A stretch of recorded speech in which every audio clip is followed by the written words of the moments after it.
Matthew 12:47.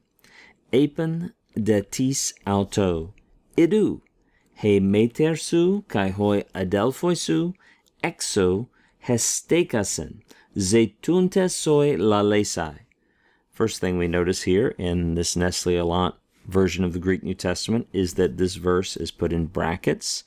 The committee is indicating to us that they had difficulty deciding whether this verse was originally written by Matthew or was unintentionally or intentionally added by a later scribe. Obviously, it does not change the sense of the text at all, but there are some early important manuscripts that lack this verse, possibly just a copyist error where their eye skipped over it.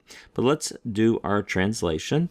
So we read, "Now someone said to him," that is, someone said to Jesus, and don't forget, epen is the second aorist of lego. That's just an aorist active indicative third person singular, and it's third person singular because the subject is tis, someone. Don't forget with the word tis, if we put an acute accent over it, it becomes the interrogative pronoun who, but without that accent, it's the indefinite pronoun someone or anyone. Someone said to him, "Behold, your mother and your brothers are standing outside seeking to speak to you." Very similar structure to what we had in the last verse, but if you compare them, it's interesting as well. Notice how the possessive personal pronoun is repeated twice here, su, whereas in the previous verse, we just had it after adelphoi, and it was implied for the earlier mater. So it shows us there's some variety there, is in the way that Greeks could use the possessive personal pronoun, repeating it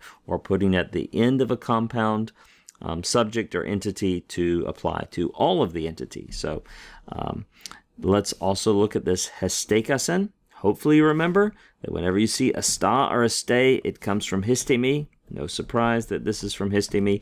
It is a perfect active indicative, third person plural.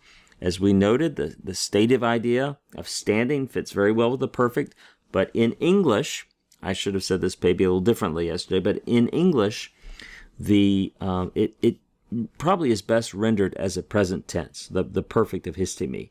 Your mother and your brothers are standing, right? They're in a state of standing outside, seeking, probably again a purpose, participle for the purpose of seeking, complementary infinitive, to speak to you. Soi, that's just the indirect object in the dative case.